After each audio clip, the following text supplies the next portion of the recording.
नमस्कार दोस्तों, NRI academy के इस यूट्यूब प्लेटफॉर्म पर आपका बहुत बहुत स्वागत है। दोस्तों, जैसा कि आप सब जानते हैं कि हमने अपने इस प्लेटफॉर्म पर बीएचयू, बीए और एलएलबी एंट्रेंस से संबंधित तैयारी चालू करवाई थी। आज उसी क्रम में ये हमारा चौथा वीडियो है। पहले वीडियो में हमने बीएचयू, बीए से संबंधित उसके सिलेबस, एग्ज़ाम पैटर्न, किस तरीके के क्वेश्चन आते हैं, सारी जानकारी हमने अपने पहले वीडियो में दे दी है। तो आप जाके वहाँ से वो वीडियो देख सकते हैं। आपको सारी चीज़ें पता चल जाएगी कि क्या पढ़ना है और किस तरीके से तैयारी को बढ़ाना है। आज अपने इस वीडियो में हम चार्टर एक्ट 1833 पढ़ेंगे। इसके पहले वाले वीडियो में हमने चार्टर एक्ट 1813 देखा था। उसमें हमने देखा था कि किस तरीके से चीज़ें बदली ब्रिटिश सरकार ने। इस एक्ट में मुख्यतः 7 प्रावधान हैं, 7 पॉइंट हैं। उन्हीं 7 पॉइंट में हमको इस एक्ट को पूरा देखना है और समझना है कि क्या क्या बदलाव इसमें लाए गए। तो आइए बारी बारी से हम सारे पॉइंट देखेंगे और थोड़ा थोड़ा उसको समझने की, उसके बैकग्राउंड को समझने की और उसके प्रभाव को समझने की कोशिश करेंगे। आइए देखते हैं पहला पॉइंट। पहला पॉइंट हमारा ये है कि इसके द्वारा ब्रिटिश ईस्ट इंडिया कंपनी के सारे व्यापारिक एकाधिकार पूरी तरीके से खत्म कर दिए गए। अब कंपनी सिर्फ एक राजनीतिक संस्था थी जिसका काम सिर्फ भारत का प्रशासन चलाना था। कंपनी ये काम अपने कोर्ट ऑफ डायरेक्टर एवं बोर्ड ऑफ कंट्रोल के माध्यम से करती थी। इसका क्या मतलब हुआ? इसका मतलब ये हुआ, आपने पहले वीडियो में 1773 के रेगुलेटिंग एक्ट में मैंने आपको बताया था कि कंपनी के जो राजनीतिक और प्रशासनिक दोनों तरीके के काम कोर्ट ऑफ डायरेक्टर देखता था। फिर उसके अगले वीडियो में 1784 के एक्ट में मैंने ये बताया कि जो व्यापारिक काम थे उसके लिए बोर्ड ऑफ कंट्रोल जो राजनीतिक काम थे उसके लिए एक 6 सदस्यीय बोर्ड ऑफ कंट्रोल का निर्माण कर दिया गया और व्यापारिक काम उसी तरीके से कोर्ट ऑफ डायरेक्टर करता था जिसमें 24 सदस्य थे। 1813 के एक्ट में हमने देखा कि जो कंपनी का व्यापारिक एकाधिकार था भारत में, उसको चाय और चीन के साथ व्यापार को छोड़ के बाकी सारा व्यापारिक एकाधिकार खत्म कर दिया गया। जो 1833 का एक्ट आया उसमें ये काम किया गया कि कंपनी का जो व्यापारिक एकाधिकार था उसको पूरी तरीके से खत्म कर दिया गया। मतलब 1813 वाले में ये प्रावधान किया गया था कि कंपनी को चाय और चीन के साथ व्यापार में अभी भी एकाधिकार प्राप्त रहेगा, लेकिन इस एक्ट में, इस चार्टर एक्ट 1833 में पूरी तरीके से, मतलब चाय और चीन का व्यापार भी ब्रिटेन की कोई दूसरी कंपनी कर सकती थी। तो ये हमारा पहला प्रावधान था। अब कंपनी सिर्फ जो कंपनी के जो सिर्फ व्यापारिक एकाधिकार ही खत्म नहीं किया गया, कंपनी के सारे व्यापारिक अधिकार ही खत्म कर दिए गए। मतलब अब कंपनी सिर्फ एक राजनीतिक संस्था बन के रह गई।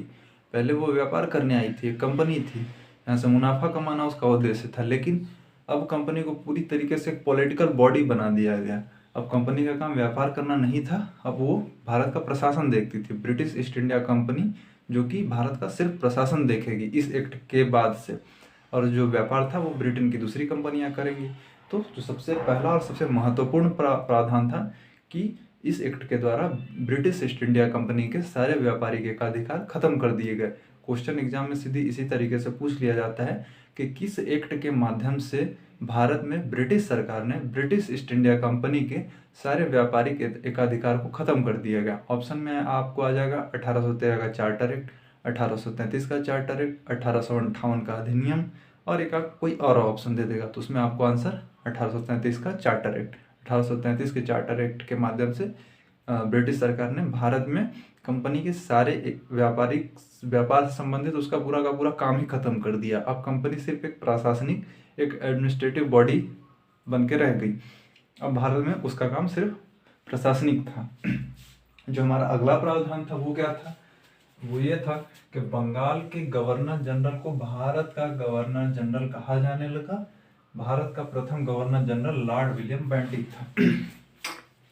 ये बहुत ही इम्पोर्टेंट है और कई बार एग्जाम में ये पूछा जा चुका है कि किस अधिनियम या किस एक्ट के द्वारा बंगाल के गवर्नर जनरल को भारत का गवर्नर जनरल बना दिया गया। थोड़ा सा इसका मतलब समझने की, ये क्या मतलब हुआ बंगाल का गवर्नर जनरल, भारत का गवर्नर जनरल, इसमें क्या फर्क है? 1773 के रेगुलेटिंग एक्ट के पहले तक आपने देखा था कि जो 3 प्रांत थे, ब्रिटिश ईस्ट इंडिया कंपनी के अधीन भारत में 3 प्रांत होते थे। एक बंगाल था, एक मद्रास था, एक बॉम्बे था। तीनों के अलग अलग गवर्नर थे और अपने अपने क्षेत्र में उनका अधिकार था, अपने अपने क्षेत्र में वो कानून बनाते थे और प्रशासन चलाते थे। जो 1773 में रेगुलेटिंग एक्ट लाया गया उसके अंदर ये प्रावधान कर दिया गया कि जो बंगाल का गवर्नर था अब उसको बंगाल का गवर्नर जनरल कहा जाने लगा, और जो मद्रास और जो बम्बई के गवर्नर थे उनको बंगाल के गवर्नर जनरल के अधीन कर दिया गया। मतलब कि अगर मद्रास और बम्बई के गवर्नर को कोई कानून बनाना है तो उसके लिए उन्हें बंगाल के गवर्नर जनरल से अनुमति लेनी पड़ेगी। ये प्रावधान था।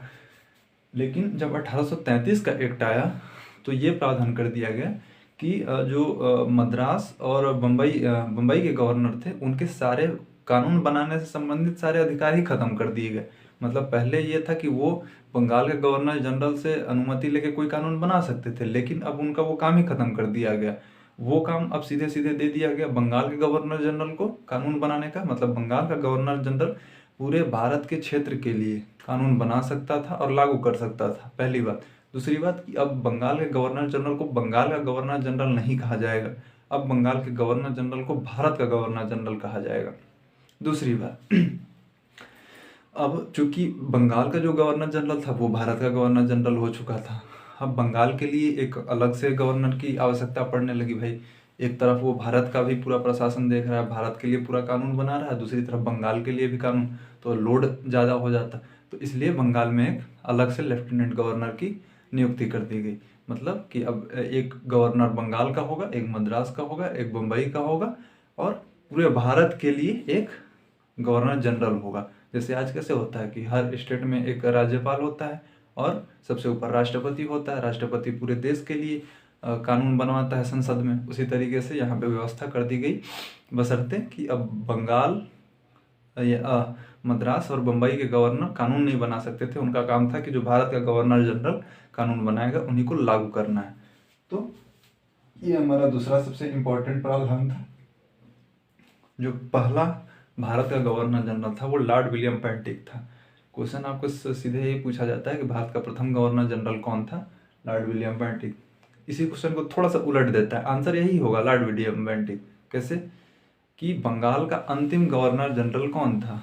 देखिए 1828 में लॉर्ड विलियम बेंटिक बंगाल का गवर्नर जनरल बना और 1833 में ये एक्ट आ गया, तो वही बंगाल का गवर्नर जनरल था, उसी को बस नाम दे दिया गया भारत का गवर्नर जनरल। तो लॉर्ड विलियम बेंटिक बंगाल का अंतिम गवर्नर जनरल और भारत का प्रथम governor general Lord William Bentinck हो गया ये बंदा। जो हमारा तीसरा सबसे इम्पोर्टेंट प्रावधान था इस एक्ट में वो ये था कि गवर्नर जनरल की कार्यकारी परिषद में एक विधि सदस्य जोड़ दिया गया, जिससे परिषद की संख्या 4 हो गई। हालांकि विधि सदस्य को वोटिंग का अधिकार नहीं था। पहले विधि सदस्य लॉर्ड मैकाले थे। देखिए मैंने आपको पढ़ाया था कि 1773 के एक्ट में गवर्नर जनरल को सहायता देने के लिए एक एग्जीक्यूटिव काउंसिल बनाई गई थी जिसमें 4 सदस्य थे। उस एग्जीक्यूटिव काउंसिल का काम क्या था? भारत के लिए कानून बनाना, और उसमें वोटिंग होती थी और जिसके पक्ष में ज़्यादा वोट पड़ता था वही कानून बन जाता था। फिर कई सारी प्रॉब्लम्स आने लगी थी कि गवर्नर जनरल अगर कोई कानून बनाना चाहता था और 3 सदस्य क्या करते थे कि अगेंस्ट में वोटिंग कर देते थे, उस पर कानून के अगेंस्ट में वोटिंग कर देते थे, जिससे चलते गवर्नर जनरल वो कानून पास ही नहीं हो पाता था। तो 1784 के एक्ट में इसमें बदल दिया गया कि एक मेंबर घटा दिया गया, अब 3 मेंबर रह गए थे। मतलब गवर्नर जनरल को अगर कोई कानून बनाना है तो सिर्फ अपनी एग्जीक्यूटिव काउंसिल के सिर्फ एक मेंबर की सहमति चाहिए। मतलब एक मेंबर गवर्नर जनरल के पक्ष में अगर वोटिंग कर दे तो 2-2 से टाई हो जाता था, और गवर्नर जनरल को चूंकि वीटो की शक्ति भी प्राप्त थी तो इस तरीके से वो कानून बना लेता था। तो 1784 के एक्ट में 3 हो गए थे, 3 एग्जीक्यूटिव काउंसिल में 3 मेंबर। इस एक्ट के द्वारा 1833 के एक्ट के द्वारा एक विधि सदस्य जोड़ दिया गया गवर्नर जनरल की एग्जीक्यूटिव काउंसिल में। ऐसा क्यों किया गया? देखिए सरकार को अगर कोई कानून बनाना है तो वो क्या करेगी? वो सबसे पहले एक टीम बनाएगी, एक कमेटी बनाएगी जिसमें कि कानून के जानकार हो, तभी तो वो कोई कानून बनाएगी। ऐसे तो है नहीं कि किसी टीचर को उठा के कानून बनाने के लिए बैठा दे कि लो गुरुजी आप कानून बनाओ, या फिर किसी मजदूर को उठा के बैठा दे, या फिर किसी इंजीनियर को उठा के कानून बनाने के लिए बैठा दे कि लो भैया आप कानून बनाओ। कोई विधि सदस्य होना चाहिए जो कानून का जानकार हो, जिसको कानून के बारे में विशेषज्ञता हासिल हो, वही कानून बनाएगा। वही चीज़ यहाँ पे थी। 1833 के पहले तक जो कानून बनाने वाली संस्था थी, जिसे गवर्नर जनरल की कार्यकारी परिषद बोला जाता था, उसमें कानून का कोई जानकार नहीं था। लेकिन इस एक्ट के द्वारा एक विधि सदस्य को जोड़ दिया गया ताकि कानून बनाने में एक कानूनी विशेषज्ञता हो, ताकि कानून इस तरीके से ना बने जो ब्रिटिश कानूनों के विरोध में चले जाए, अगेंस्ट में चले जाए। तो ये एक बहुत ही इंपॉर्टेंट फैक्ट था। एग्जाम में क्वेश्चन यही पूछा जाता है कि गवर्नर जनरल की कार्यकारी परिषद में पहला विधि सदस्य कौन था, तो लॉर्ड मैकाले थे। ये इस तरीके से होगा, आपसे क्वेश्चन भी डायरेक्ट इसी तरीके से पूछा जाता है।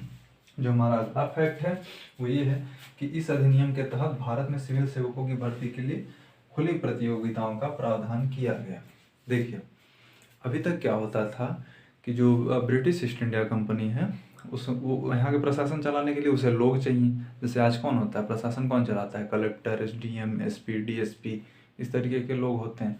उस टाइम भी इस तरीके की ज़रूरतें होती थी।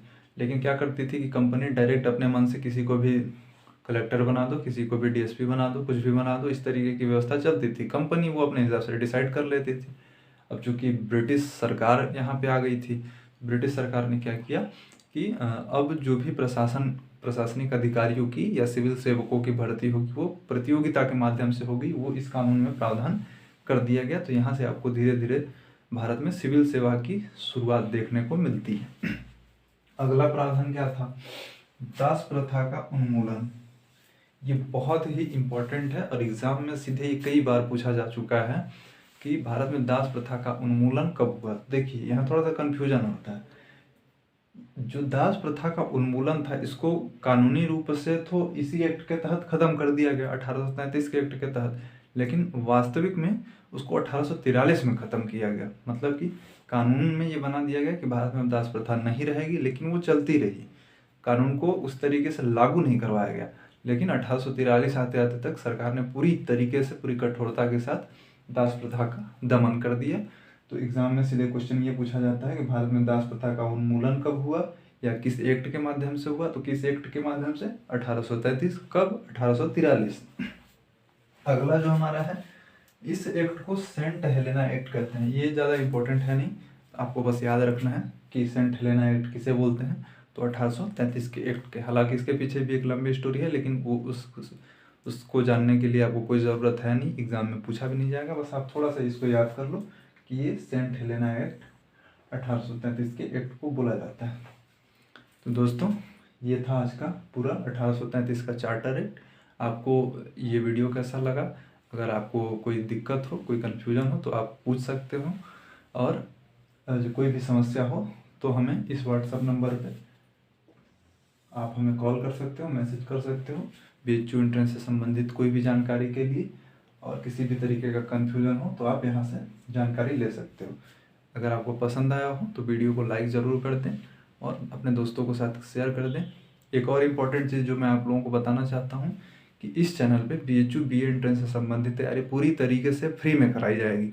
तो आपको कहीं भी पैसे देने की ज़रूरत नहीं है। आप यहाँ आओ, चैनल को सब्सक्राइब कर लो और पूरी तरीके से फ्री में आप तैयारी करो। आपको हर चीज़ बताई जाएगी, कहाँ से क्या पढ़ना है, किस तरीके से पढ़ना है, किस तरीके से तैयारी करनी है। आप कोई भी जानकारी हो इस नंबर पर डायरेक्ट व्हाट्सएप कर लो या कॉल कर लो। ठीक, थैंक यू।